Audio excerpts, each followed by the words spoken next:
is Zargi from Zargi Studios and the Game Maker University. This is going to be a tutorial on how to make realistic smoke with particles.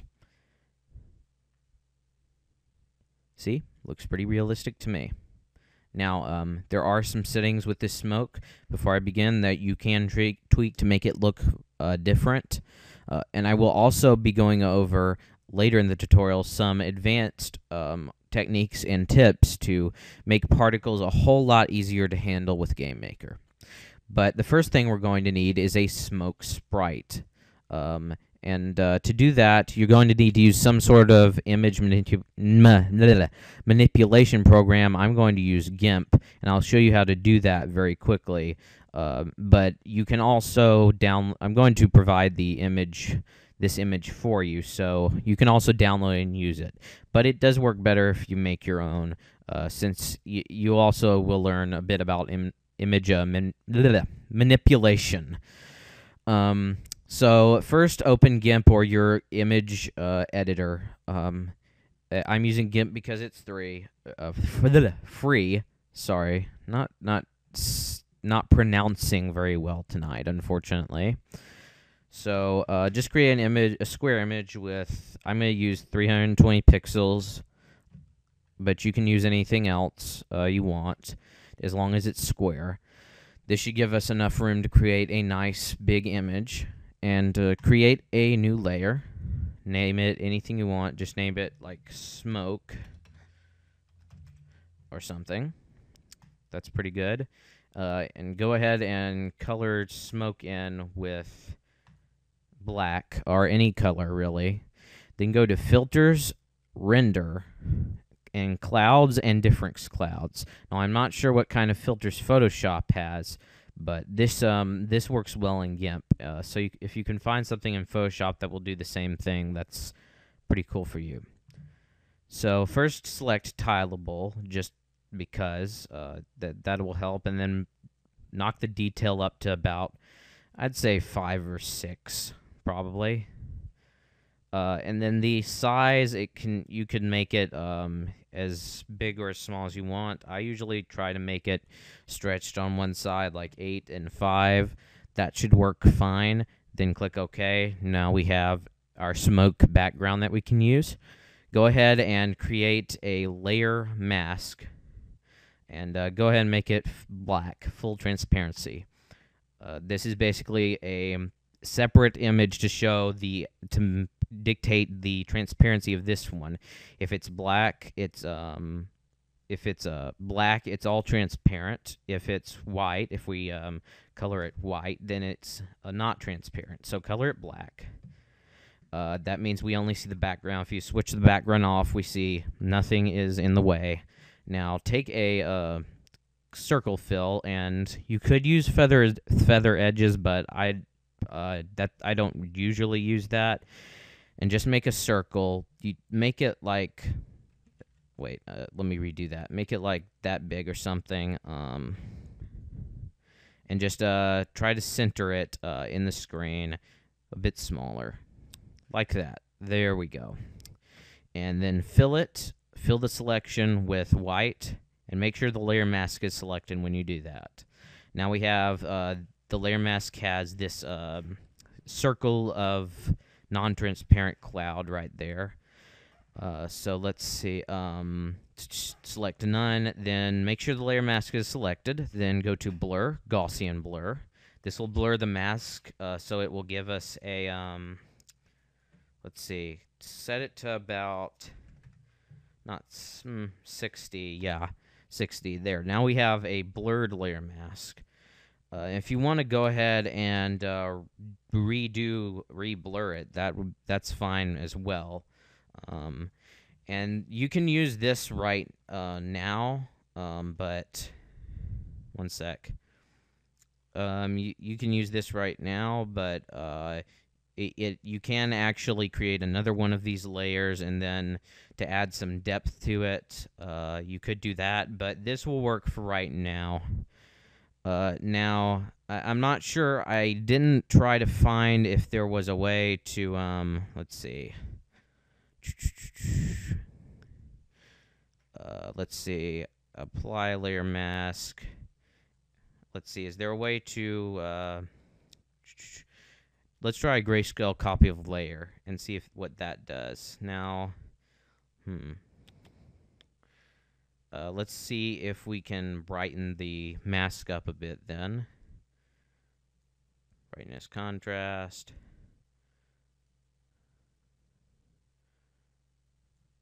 Now, I didn't note that this might look a bit different, and we'll try it with both of these.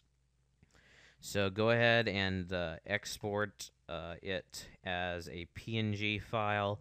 Put it somewhere like documents or whatever, or in whatever directory you're using. I'm going to use smoke2 as the name. Go ahead and export or save. All those are fine. And there you have your smoke. Let me bring it up real quick just to show you. That's kind of weird. Okay. Okay, where did it save?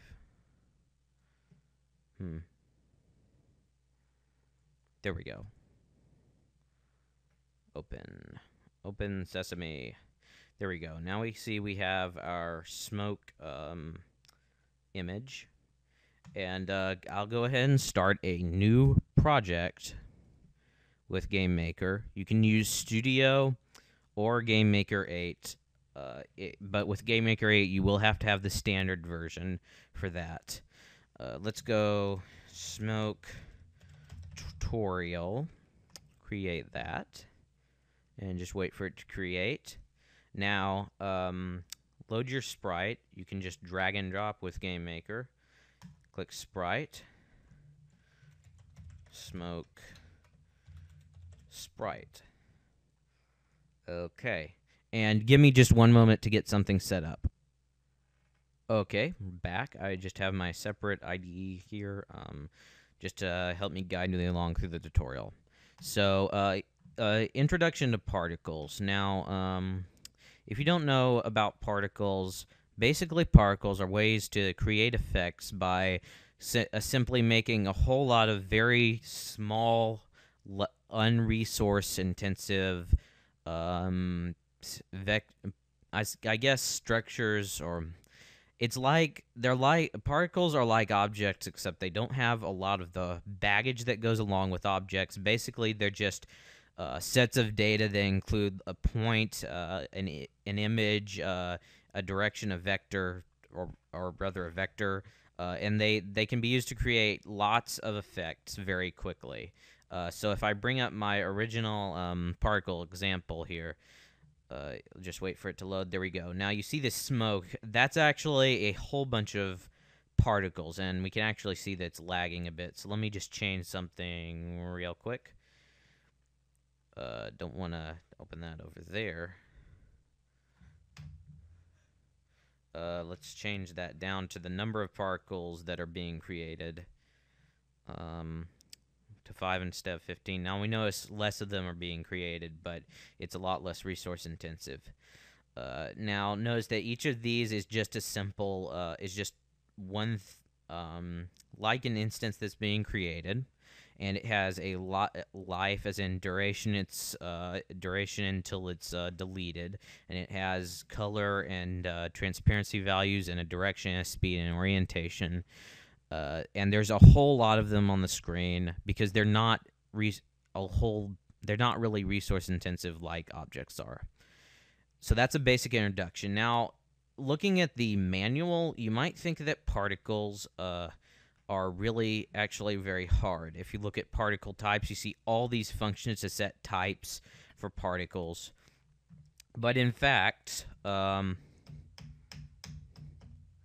only need, for our smoke, most of these you don't need. And I'll go through the ones we need for the smoke real quickly. So let's create a script. Call it part smoke initialize. Part smoke init. Now the first thing now this script is basically going to create a type. A type is basically something, a particle that you can. Blah, blah, blah. Let me think of a way to explain this. Manual. A type is essential. Well, it's a type of particle, and then you can choose to emit or create that type of particle anywhere. So basically, it's like an object, and you're creating instances. Except particles are actually quite simpler, and you can't do as much with them. But let's see. First, let's see. Part type create. That's just the function to create a particle type. And this has to be, and a variable has to be assigned for the instance, for the ID of the type. So let's global dot part, just smoke, just call it that. Global dot part smoke equals part type create. And part type create will assign the global variable part smoke. It will assign the ID of that type to that variable. So then we can use that ID to change the particle type settings. So part type. So let's just go through these, and I have my separate IDE here open, and let's just go through them. So part type sprite is the first one you're going to want to do. This can set the sprite of the type so that it will have an image. You can also use part type shape, which there's a number of different just shapes you can choose from, but we'll not get into that right now. Since we're trying to create smoke with this sprite. So just reference our variable global dot part smoke, and we see down here, as always, the handy function reference.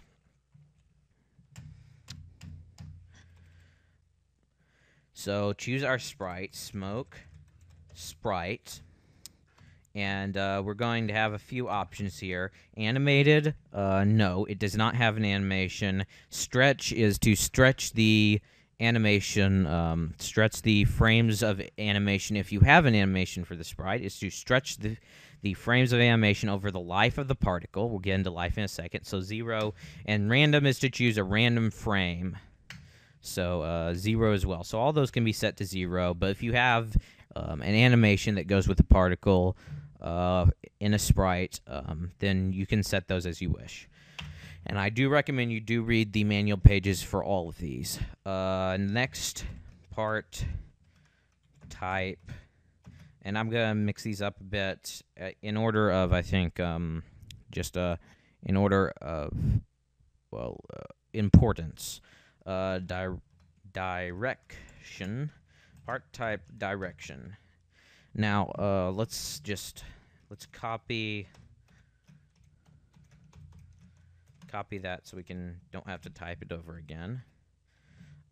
So we have direction minimum, direction max, direction increase, and direction wiggle.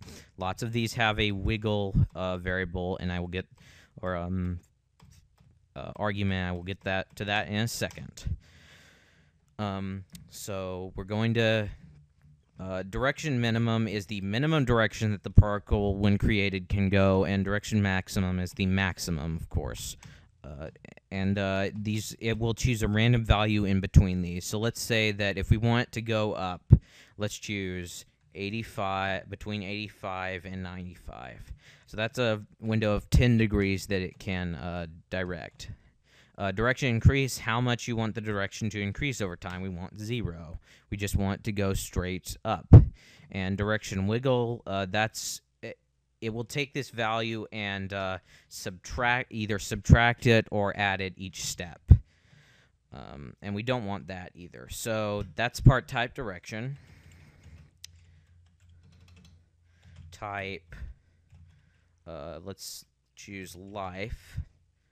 Let's go ahead and choose life for that. So This is the life. This is how long the particle is going to last. And we have a minimum and a maximum. Minimum, I'd say about, and this is in steps, by the way. I'd say, let's just choose 90, because this is going to be smoke. It's going to be going slow. It's going to be drifting. Let's choose between 90 and 100. There we go. And speaking of speed, let's choose speed. You'll notice a lot of these particle functions are pretty much the same, and that they increase this have this minimum maximum increase wiggle. So I won't go back over those variables again, really. So speed minimum and speed maximum, I'd choose like something like 4 to 5. And speed increase, you might want the speed to actually drop, or maybe increase. So, and make it a very small amount, because you remember we're talking about speed here, like 002. So speed wiggle, I'd say no.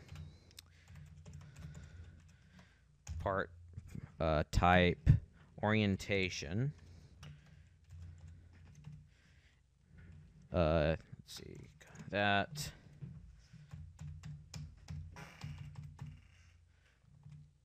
So orientation 0 and let's see 360. We want the smoke to rotate. So plus not plus 0.02 and wiggle 0 relative. I can't remember what exactly relative means. Check the manual.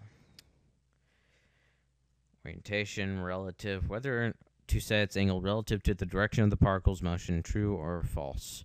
No.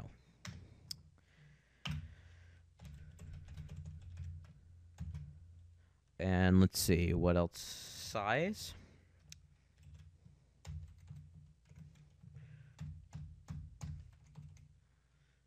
Size, let's see what I picked. .3 and .4. 1 with size, 1 is normal scale, and just 1 is normal scale. So minus 0.001 because we want that to decrease, and 0.02 for wiggle.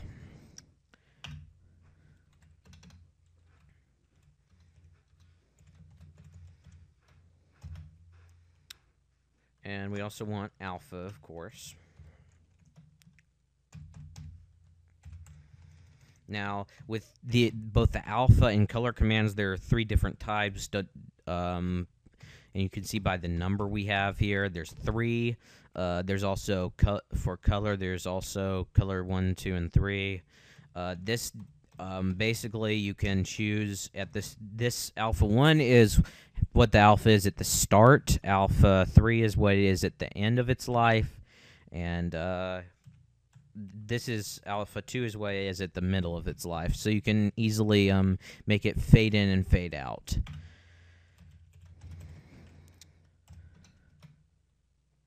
Let's see, what else? Is that all? No. Color HSV, there's 2 different types of color. There's color, well, there's 3. There's color, hue saturation value, and red, green, and blue. For this one, hue saturation value will work fine.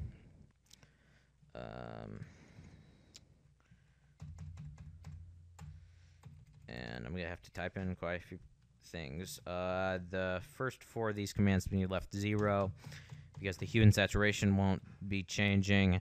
It's going to be gray, but the value 80 to 100. Actually, let's bump that up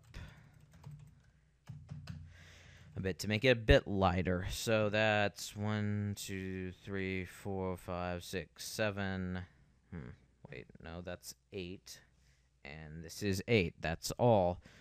So that's just setting up the variables for the smoke.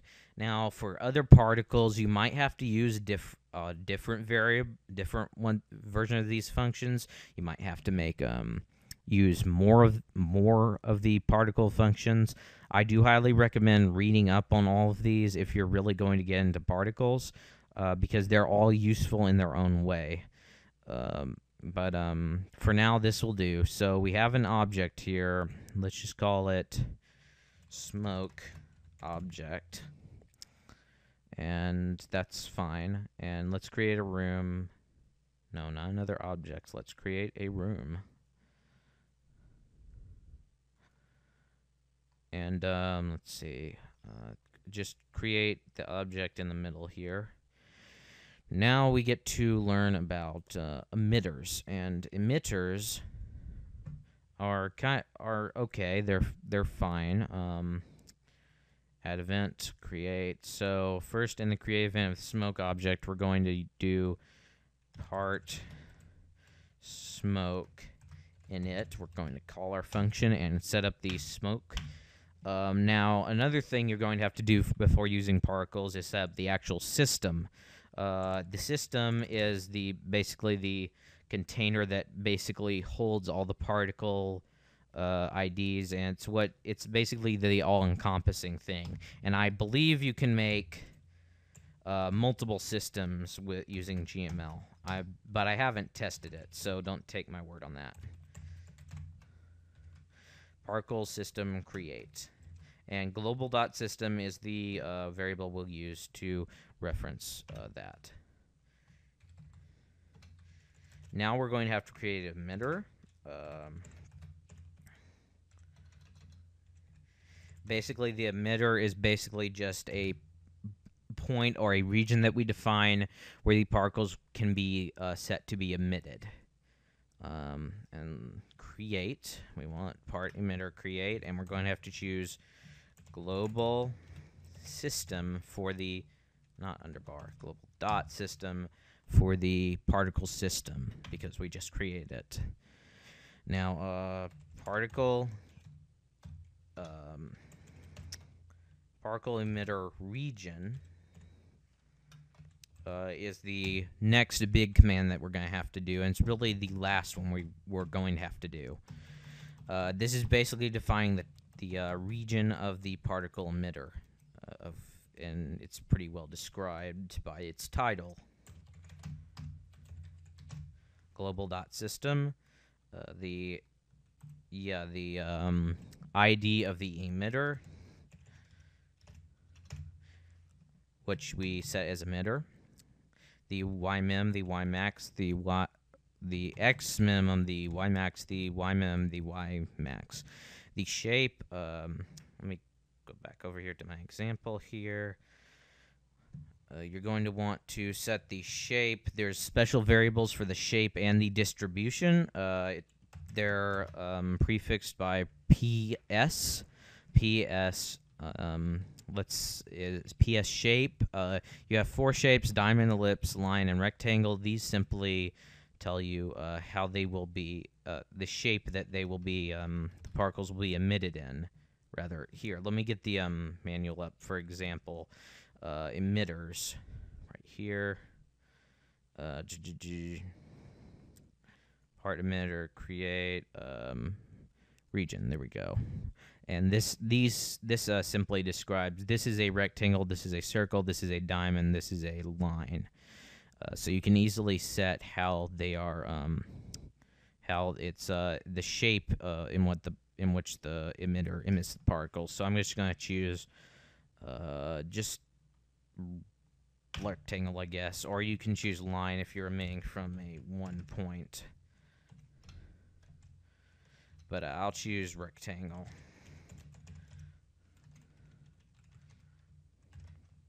And the distribution is another one of these variables. How the particles are emitted within the space of the emitter. This is linear, this is Gaussian, this is inverse Gaussian. Gaussian is near the middle. It has a higher chance to be emitted near the middle than on the outside of the region. And inverse Gaussian is just the inverse of that. So PS Distr, D-I-S-T-R, and let's choose Gaussian, and that'll be fine. Now let's define the region. X, in X, use the position of the object itself, and then for X minimum, let's subtract 32. And for X max, let's add 32. So this will, for Y minimum, let's subtract 16 and add 16. This will create a 64 by 32 box to emit particles in. And finally, in the step event, create a step event, add code. The last thing you really have to do is particle emitter burst, I think. One sec. Yeah. So global.system for the particle system, emitter, and the type is part smoke. We define it as global parts. Part smoke, and number, let's set it to 15 to emit. And that should be all you have to do right now. Let's set the background to be like black, and we have the object already in there. Save your game, then run it. And if we wait a second, it should run.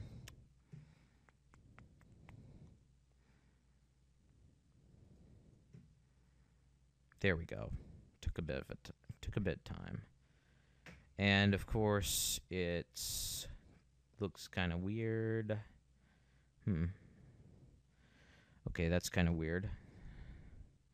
I mean, for it to look like that. Okay, give me a second.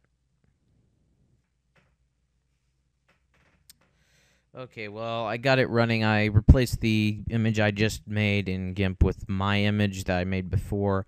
Don't set the alpha as grayscale image. It doesn't seem to work well for this. So there you have it. Good smoke. Good looking smoke. I also had set the distribution back to linear and fiddle around with the size a bit. But that should work fine for just a simple, nice smoke effect. Again, there we go. Just one more time. Now, of course, I'm running out of time. This is already almost 30 minutes long. But I will, next video I will go over some more, some good particle techniques that you can use to make them easier to manage. Because honestly, creating one script, I mean, you can go ahead and add as many instances of this as you want to your game, and it will work, although it's probably going to lag for me, because that is a lot, and not sure why that happened.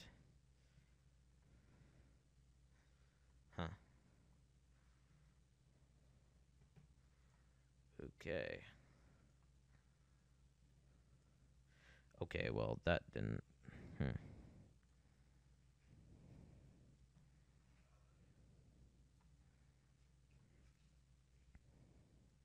Okay, well, with a bit of tweaking, you could add multiple things of these.